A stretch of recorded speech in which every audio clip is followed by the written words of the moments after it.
കണ്ണൂർ കൈതപ്പുറത്ത് 49-കാരനെ വെടിവെച്ച് കൊലപ്പെടുത്തി വൈകിട്ട് 7:30 നിർമ്മാണം നടക്കുന്ന വീട്ടിലായിരുന്നു ഈ കൊലപാതകം ഉണ്ടായത്. കൊലപാതകത്തിന് മുൻപ് പ്രതി സന്തോഷ് ഫേസ്ബുക്കിൽ ഭീഷണി സന്ദേശവും പോസ്റ്റ് ചെയ്തിരുന്നു.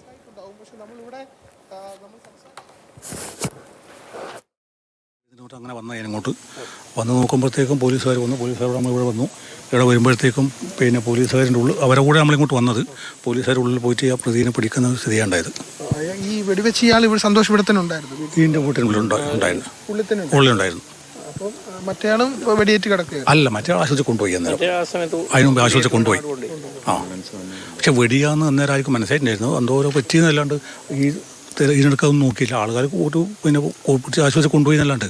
പിന്നെ ഇവിടെ നടന്നവർ ഇരുന്നിങ്ങനെ വർത്തമാനം പറഞ്ഞിട്ട് തന്നെ ഒരാൾ വിളിച്ചതാണ്, ഇവിടെ എന്തോ നടന്നിട്ടുണ്ട്, അപ്പോൾ പടക്കാന്നോന്ന് അറിയില്ല, അല്ല മറ്റെന്തോ എന്തോന്ന് അറിയില്ല എന്ന് പറഞ്ഞിട്ട് വിളിച്ചു. അപ്പോൾ അങ്ങനെ വന്നതാണ്. ഫിലിക്സ് ആണ് വാർത്തയുടെ വിശദാംശങ്ങൾ നൽകാൻ ചേരുന്നത്. ഫിലിക്സ്, നാടിനെ നടുക്കിയ സംഭവമാണ്. ഇത്രയും സമയം കഴിയുമ്പോൾ കസ്റ്റഡിയിലുണ്ട് പ്രതി.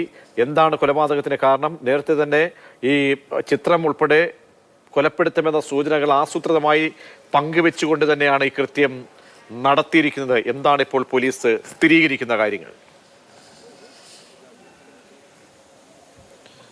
പ്രതിഷ കൃത്യമായി ആസൂത്രണം ചെയ്ത് കൊല്ലുമെന്ന് ഉറപ്പിച്ച് ആണ് ഈ പ്രതിയായ സന്തോഷ് എന്ന വ്യക്തി രാധാകൃഷ്ണന്റെ പണി നടന്നുകൊണ്ടിരിക്കുന്ന എനിക്ക് പിന്നിൽ കാണുന്ന ഈ വീട്ടിലേക്ക് വൈകുന്നേരം 6 മണിയോടുകൂടി എത്തുന്നത്. തുടർന്ന് ഇരുവരും തമ്മിൽ ഇവിടെ സംസാരമുണ്ടായി. ആ സംസാരത്തിന് ശേഷമാണ് രാധാകൃഷ്ണൻ എന്ന വ്യക്തിയെ സന്തോഷ് വെടിവെച്ച് കൊലപ്പെടുത്തുന്നത്.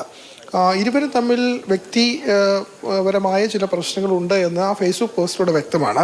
കഴിഞ്ഞ കുറച്ച് ദിവസങ്ങളായി ഇന്ന് 2 ഫേസ്ബുക്ക് പോസ്റ്റുകൾ ഇത് സംബന്ധിച്ച് ഈ സന്തോഷ് ഇട്ടിട്ടുണ്ട്. അതിലൊന്ന് സന്തോഷ് വ്യക്തമാക്കിയിരിക്കുന്നത് തോക്ക് കയ്യിലേന്തിയൊരു ചിത്രമുണ്ട്. ആ തോക്ക് കയ്യിലേന്തിയ ചിത്രത്തിനൊപ്പം മറ്റൊരു ഫേസ്ബുക്ക് പോസ്റ്റ് ഇട്ടിരിക്കുന്നത് നമ്മൾ മനസ്സിലാക്കുന്നതനുസരിച്ച് അത് 3 മണിക്കൂർ മുമ്പാണ്. 3 മണിക്കൂർ എന്ന് പറയുമ്പോൾ ഒരു 7 മണി സമയത്ത്, അതായത് കൊലപാതകത്തിന് ശേഷമാണ് ഇയാൾ ഒരു ഫേസ്ബുക്ക് പോസ്റ്റ് ഇട്ടിരിക്കുന്നത് എന്ന് നമുക്ക് ഈ കാര്യങ്ങൾ തന്നെ വ്യക്തമാണ്.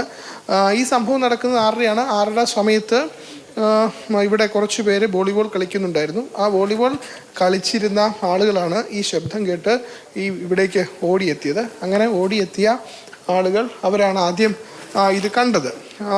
അത് കണ്ടതിന് ശേഷം പിന്നീട് അവരവിടെ എത്തുകയും ഈ വെടിയേറ്റ് വീണ ആളെ ആശുപത്രിയിലേക്ക് എത്തിക്കുകയും ചെയ്തു. പിന്നീടാണ് കൂടുതൽ പേര് ഇവിടേക്ക് എത്തുന്നത്. ഏതായാലും ഇത് സംബന്ധിച്ച് വിശദമായ പരിശോധന നടത്തുന്നുണ്ട്. പ്രതി ഇപ്പോൾ പോലീസിൻ്റെ കസ്റ്റഡിയിലുണ്ട്. പരിയാരം പോലീസിൻ്റെ കസ്റ്റഡിയിലാണ്. തോക്കടക്കമുള്ളവ കണ്ടെടുത്തിട്ടുണ്ടോ എന്നതിൽ നമുക്കൊരു വ്യക്തതയില്ല. ഇപ്പോൾ പഞ്ചായത്ത് മെമ്പർ നമുക്കിപ്പോൾ ഉണ്ട്. ചേട്ടാ, എപ്പോഴാണ് ഇത് അറിയുന്നത്? ഞാനൊരു 7 മണിയോടുകൂടിയാണ് അറിയുന്നത്. 6:00 സംഭവം, 6:00 ശേഷം. അപ്പോൾ ഇവിടെ ഈ നിർമ്മാണം നടക്കുന്ന വീടിന് ഉള്ളിൽ വെച്ചാണ് സംഭവം നടന്നത്. അപ്പോൾ പ്രതിയെ ആരും കണ്ടില്ല. അപ്പോൾ ഇവിടെ സമീപത്തായി വോളിബോൾ കോർട്ടുണ്ട്. ഇവിടെ കളിക്കുന്നവരൊക്കെ പിരിഞ്ഞു പോയ സമയത്ത് ഇവിടെ കുറച്ച് പേര് കളിക്കുന്നു, അങ്ങനെ കുറച്ച് പേര് പിരിഞ്ഞു പോയി. അപ്പോൾ ഇവിടെ ചെറുമകൻ ഉണ്ടായിരുന്നു. ഇവിടെ രാധാകൃഷ്ണൻ, കൊല്ലപ്പെട്ട രാധാകൃഷ്ണൻ്റെ ചെറുമകൻ ഇവിടെ സമീപത്ത് ഇവിടെ ഉണ്ടായിരുന്നു. അപ്പോൾ ഈ വെടിവെച്ചൊക്കെ കേട്ട് ഒന്നും മനസ്സിലാവുന്നില്ല ഏത് രീതിയിലാണ് സംഭവം നടന്നതെന്ന്. പരിസരവാസികൾക്കോ നാട്ടുകാർക്കോ ആർക്കും അറിഞ്ഞില്ല ഏത് രീതിയിലാണ് ഇത് സംഭവിച്ചതെന്ന്. അപ്പോൾ പെട്ടെന്ന് പോലീസിനെ അറിയിച്ചതിൻ്റെ അടിസ്ഥാനത്തിൽ ആശുപത്രിയിൽ എത്തിക്കാൻ പറഞ്ഞതിൻ്റെ അടിസ്ഥാനത്തിലാണ് നാട്ടുകാർ ആശുപത്രിയിൽ എത്തിക്കുന്നത്. അപ്പോൾ തുടർന്ന് ആശുപത്രിയിൽ എത്തിക്കുമ്പോഴേക്കും അവിടുന്ന് പരിയാരം മെഡിക്കൽ കോളേജിൽ നിന്ന് മരണം സംഭവിച്ചു. തുടർന്ന് പോലീസ് ഇവിടെ ഇൻസ്പെക്ഷൻ്റെ ഭാഗമായി ഇവിടെ എന്താണ് സംഭവിച്ചതെന്ന് അറിയാൻ വേണ്ടി പോലീസ് പ്രാഥമിക അന്വേഷണത്തിൽ വന്നപ്പോഴാണ് പ്രതിയുടെ ഒരു പാശ്ചാത്തലം ഇവിടെ കണ്ടത്. പ്രതിയുടെ മധ്യലഹരിയിൽ ഇവിടെ ഉമ്മർത്തിരിക്കുന്ന ഒരു കാഴ്ച കണ്ടു. അപ്പോൾ ഇവിടുത്തെ നാട്ടുകാരും ഡ്യൂട്ടിയിലല്ലാത്തൊരു ഇവിടുത്തെ ഒരു സുഹൃത്ത് പോലീസായിരുന്നു ഉണ്ടായിരുന്നത്. പെട്ടെന്ന് അവർ മൽപ്പിടുത്തത്തിലൂടെയാണ് കീഴ്പ്പെടുത്തിയത്. ഇവർ തമ്മിൽ ഈ പ്രതിയെ അറിയാവുന്ന നേരത്തെ പ്രതി ഇവിടുത്തെ താമസക്കാരനല്ല, തൊട്ടടുത്ത പഞ്ചായത്തുകാരനാണ്, പെരുമ്പടവ് എന്ന പ്രദേശത്തുകാരനാണ്. അപ്പോൾ നമ്മുടെ നാടുമായിട്ട് പറയത്തക്ക ബന്ധങ്ങൾ അറിയില്ല. അപ്പോൾ ഇവിടെ ഈ വീടിൻ്റെ നിർമ്മാണ കരാറുമായിട്ട് ചെറിയ ഇടപാടുകളൊക്കെ ഉണ്ടെന്ന് ഇപ്പോൾ ഇവിടെ എത്തിയ പിന്നെ അറിയാൻ പറ്റി. ഈ രാധാകൃഷ്ണൻ നിങ്ങൾ അറിയുന്ന ആളാണല്ലോ അല്ലേ? രാധാകൃഷ്ണൻ നല്ല ഒരു ജനസമ്മതനായ നല്ല ഒരു ഉപകാരിയാണ്. എല്ലാവരും നാട്ടിൽ ഇടപെടുന്നൊരു വ്യക്തിയാണ്. പിന്നെ ഓട്ടോ ഡ്രൈവർ, ഗൂഡ്സ് ഓട്ടോ ഡ്രൈവറാണ്. വിളിച്ചാൽ എപ്പോഴും കിട്ടുന്ന ഒരാളാണ്. ഇത് ഈ മരിച്ചയാളുടെ സ്വദേശം കല്യാണാണെങ്കിലും ഇവിടെ താമസം ഇവിടെയാണ് താമസം. തൊട്ടടുത്ത പഞ്ചായത്തിലാണ് ഇപ്പോൾ ഈ രാധാകൃഷ്ണൻ്റെ വീട്. എരമംകുറ്റൂർ പഞ്ചായത്തിലാണ് വീട്. നിർമ്മാണം ഇവിടെ നടക്കുന്നതുകൊണ്ട് ഇവിടെ ഭാര്യയുടെ മാതാവും ഭാര്യയും കുട്ടികളൊക്കെ ഇവിടെ സമീപത്ത് തന്നെ വാടകയ്ക്ക് താമസിക്കുകയാണ്. ഓക്കെ, അപ്പോൾ അതാണ് ഈ ഇവിടുത്തെ മെമ്പർ കൂടിയായ ആൾ വ്യക്തമാക്കുന്നത്. മദ്യലഹരിയിലാണ് ഈ കൃത്യം ഈ സന്തോഷം എന്നയാൾ നിർവഹിച്ചിട്ടുള്ളത്. അപ്പോൾ അയാൾ ഇവിടെ എത്തുന്നു, ഈ കൃത്യം നിർവഹിക്കുകയാണ് ഉണ്ടായത്. ഏറ്റവും പ്രധാനപ്പെട്ട കാര്യം, നാടൻ തോക്കാണ് കയ്യിലുണ്ടായിരുന്നത്. നാടൻ തോക്കിന് ലൈസൻസ് ഉണ്ടോ എന്ന ചോദ്യത്തിന് ആ കാര്യത്തിലൊരു വ്യക്തതയില്ല. പക്ഷേ ഈ കണ്ണൂർ ജില്ലയുടെ മലയോര മേഖലയിൽ നാട്ടിലേക്ക് ഇറങ്ങുന്ന കാട്ടുപന്നികളെ വെടിവെച്ച് കൊല്ലാൻ ലൈസൻസ് ഉള്ളവരുടെ ഒരു സംഘത്തെ ഒരു കർഷക രക്ഷാ സേന രൂപീകരിച്ചിരുന്നു. ആ കർഷക രക്ഷാ സേനയിലെ അംഗമായിരുന്നു ഈ സന്തോഷ്. അപ്പോൾ സന്തോഷ് തോക്ക് ഉപയോഗിച്ചിട്ടുണ്ട്. അങ്ങനെ കാട്ടുപന്നിയെ വെടിവെക്കാൻ പോകുന്ന സംഘത്തിനൊപ്പം പോയിട്ടുമുണ്ട്. പക്ഷേ ഇദ്ദേഹത്തിന് ലൈസൻസ് ഉണ്ടോ ഈ തോക്കിന് എന്ന കാര്യത്തിൽ ഇപ്പോഴും ഒരു വ്യക്തതയില്ല. അക്കാര്യത്തിൽ കൂടുതൽ വ്യക്തത വരേണ്ടതുണ്ട്. ഇതിപ്പോൾ ഈ വീടിന് മുമ്പിലുള്ള മദ്യക്കുപ്പിയാണ്. ഈ മദ്യത്തിൻ്റെ പകുതി ഭാഗം തീർന്നിട്ടുണ്ട്. അപ്പോൾ പകുതി കുടിച്ചതിന് ശേഷമാണ് ഇയാൾ ഈ കൃത്യത്തിലേക്ക് പോയത് എന്ന് വേണം നമുക്ക് മനസ്സിലാക്കാൻ.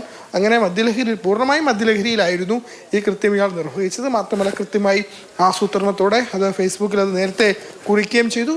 മാത്രമല്ല കൊലപാതകത്തിന് ഈ സമയത്തിനിടയ്ക്ക് കാരണം ഇത്രയും നേരത്തെ തന്നെ കാര്യങ്ങൾ പ്ലാൻ ചെയ്യുന്നു, അറിയിക്കുന്നത് ഫേസ്ബുക്കിൽ ഇടുകയും ചെയ്യുന്നു. ആ സമയക്രമമൊക്കെ തന്നെ കൃത്യമായി അറിയാൻ കഴിയുന്നപ്പോൾ മറ്റാരും ഇത് അറിഞ്ഞില്ലേ?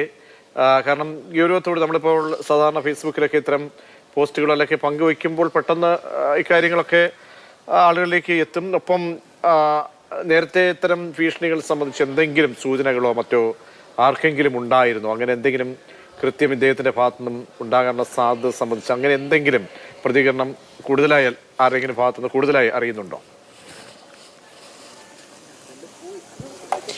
പ്രജീഷ്, അങ്ങനെ ഇവർ തമ്മിൽ വ്യക്തിപരമായുള്ള തർക്കങ്ങളും പ്രശ്നങ്ങളും ഒന്നും തന്നെ അധികം ആളുകൾക്ക് അറിയില്ലായിരുന്നു. ബന്ധുക്കൾക്ക് ഒരുപക്ഷെ അറിയാമായിരിക്കും, പക്ഷേ ഇവിടെയുള്ള നാട്ടുകാർക്കൊന്നും തന്നെ അറിയില്ല എന്നതാണ് നമുക്ക് ഇപ്പോൾ മനസ്സിലാക്കാൻ കഴിയുന്നത്. അങ്ങനെ എന്തെങ്കിലും വ്യക്തിപരമായ വിഷയങ്ങൾ ഉണ്ടായിരുന്നു എന്ന് നാട്ടുകാർ പോലും പറയുന്നില്ല.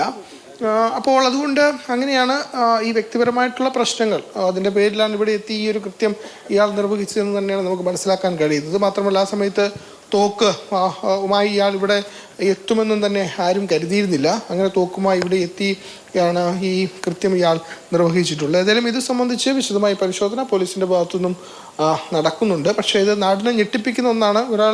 ഒരു വ്യക്തി വൈരാഗ്യത്തിൻ്റെ പേരിൽ ഒരു തോക്ക് ഉപയോഗിച്ച് ഒരാളെ വെടിവെച്ച് കൊല്ലുക എന്നത് നമ്മൾ മറ്റ് സംസ്ഥാനങ്ങളിൽ പ്രത്യേകിച്ച് ഉത്തരേന്ത്യയിലൊക്കെ തന്നെ കണ്ടിട്ടുള്ള ഒന്നാണ്. പക്ഷെ അത് കേരളത്തിൽ അങ്ങനെ ഒരു ചെറിയൊരു വാക്ക് തർക്കത്തിൻ്റെയോ അല്ലെങ്കിൽ വ്യക്തിവിരോധത്തിൻ്റെയോ ഒക്കെ പേരിൽ ഇങ്ങനെയൊരു കൊലപാതകം നടത്തുമെന്ന് ആരും പ്രതീക്ഷിച്ചു കാണില്ല. രാധാകൃഷ്ണൻ എന്ന വ്യക്തിയും പ്രതീക്ഷിച്ചു കാണില്ല. അദ്ദേഹം ഒരു ഗുഡ്സ് ഓട്ടോ ഡ്രൈവറാണ്. അങ്ങനെ ഉപജീവന മാർഗം നടത്തുന്നതിനിടയിലാണ് ഇങ്ങനെയൊരു വീട്, നമുക്കറിയാം ഇന്നത്തെ കാലത്ത് ഇങ്ങനെ ഒരു വീട് വെക്കുക എന്ന് പറയുന്നത് വലിയ സാമ്പത്തികമായി വലിയ രീതിയിൽ ഒരു പ്രതിസന്ധിയൊക്കെ തരണം ചെയ്ത് വെല്ലുവിളിയൊക്കെ നേരിട്ടുകൊണ്ടാണ് ഇങ്ങനെ ഒരു വീട്ടിൽ നിർമ്മിക്കാൻ ഒരു തീരുമാനത്തിലേക്കൊക്കെ അദ്ദേഹം പോയത് എന്നാണ് നമുക്ക് മനസ്സിലാക്കാൻ കഴിയുന്നത്. അങ്ങനെ ആ വീട് വെച്ച് അത് ഏതാണ്ട് പൂർത്തിയാകാറാകുമ്പോഴാണ് ഇങ്ങനെ ഒരു ദുരനുഭവം ഈ വ്യക്തി നേരിടുന്നത്. ഒരുപാട് പോസ്റ്റുകളൊക്കെ വരുന്നുണ്ട്. അപ്പോൾ അതിനകത്ത് നിന്ന് കൂടുതലായി എന്താണ് നമുക്ക് സംശയിക്കാൻ കഴിയുന്നത്, മനസ്സിലാക്കാൻ കഴിയുന്നത്? അതായത് ഫേസ്ബുക്ക് പോസ്റ്റ് ആദ്യം തന്നെ തോക്കേന്തിയ ചിത്രമാണ് ഈ പ്രതി പോസ്റ്റ് ചെയ്തിട്ടുള്ളത്.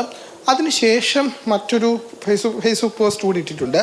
നമ്മൾ മനസ്സിലാക്കുന്നതനുസരിച്ച് ഈ കൊലപാതകത്തിന് ശേഷം 6:30യോടുകൂടിയാണ് ഈ സംഭവം നടക്കുന്നത്.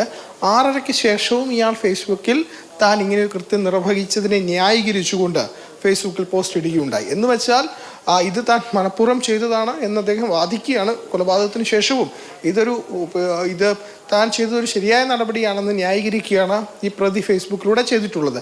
അതിൽ കമൻറ്റുകളായി എന്തുപറ്റി എന്ന് അദ്ദേഹത്തെ അറിയുന്നവർ ഒക്കെ തന്നെ ചോദിക്കുന്നുണ്ട്. പക്ഷേ അതിനൊന്നും തന്നെ അദ്ദേഹം റിപ്ലൈ നൽകിയിട്ടില്ല. കാരണം ഈ കൃത്യത്തിന് ശേഷമാണ് ഇത് ഈ ഫേസ്ബുക്ക് പോസ്റ്റ് ഇട്ടിട്ടുള്ളത്. മാത്രമല്ല കൃത്യത്തിന് ശേഷം ഇതേ വീട്ടിൽ നമുക്ക് പിന്നിൽ കാണുന്ന ഈ പണി തീരാത്ത അല്ലെങ്കിൽ പണി നടന്നുകൊണ്ടിരിക്കുന്ന വീട്ടിൽ തന്നെ പ്രതി ഉണ്ടായിരുന്നു.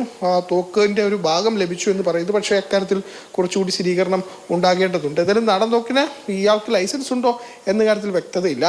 ഈ കാട്ടുപന്നിയെ വെടിവെച്ച് കൊള്ളാനുള്ള കർഷക രക്ഷാസേനയിലെ ഒരു അംഗമായിരുന്നു. ആ അംഗത്തിന് ലൈസൻസ് ഉണ്ടോ എന്നതിൽ ആണ് നമുക്കിനി ഒരു കൂടുതൽ വ്യക്തത വരേണ്ടതുണ്ട്. ഏതായാലും ഇയാൾ തോക്ക് ഉപയോഗിച്ചിട്ടുണ്ട് നേരത്തെയും എന്ന് തന്നെയാണ് നമുക്ക് മനസ്സിലാക്കാൻ കഴിയുന്നത്. ആ ഒരു പരിചയമായിരിക്കും അദ്ദേഹത്തിന് ഉണ്ടായിരിക്കുക എന്ന് നമ്മൾ കരുതുന്നത്. ഏതായാലും വിശദമായ അന്വേഷണമാണ് പോലീസ് ഇത് സംബന്ധിച്ച് നടത്തുന്നത്. ഒരു വ്യക്തിപരത്തിൻ്റെ പേരിൽ നമ്മുടെ നാട്ടിൽ ഇങ്ങനെ ഒരു സംഭവം നടക്കുമെന്ന് ആരും പ്രതീക്ഷിച്ചതല്ല, ആരും കരുതിയിരുന്നുമല്ല. അങ്ങനെയാണ് ഈ സംഭവം ഇപ്പോൾ നടന്നിട്ടുള്ളത്. ഏതായാലും പോലീസ് ഇപ്പോൾ പ്രതിയെ പരിയാരം പോലീസ് സ്റ്റേഷനിൽ എത്തിച്ചിട്ടുണ്ട്. വിശദമായി ചോദ്യം ചെയ്യുകയാണ്. മദ്യലഹരിയിലാണ് ഈ കൃത്യം ഇയാൾ നിർവഹിച്ചത് എന്നതും വ്യക്തമാണ്. മാത്രമല്ല കൃത്യമായ ആസൂത്രണം ഉണ്ടായിരുന്നു, കൃത്യമായ പദ്ധതി ആസൂത്രണം ചെയ്ത് നടപ്പിലാക്കിയ ഒന്നാണ് ഈ കൊലപാതകമെന്ന് വ്യക്തമാകുകയാണ്. ശരി, അരുങ്കൊല വരികയാണ്. അത് കൃത്യമായ ആസൂത്രണം ചെയ്തുകൊണ്ടാണ് 49 വയസ്സുകാരനെ പ്രതി കൊലപ്പെടുത്തിയത് എന്നുകൂടി അറിയുകയാണ്. ഫെലിക്സ് ആണ് കൂടുതൽ വിശദാംശങ്ങൾ നൽകിയത്.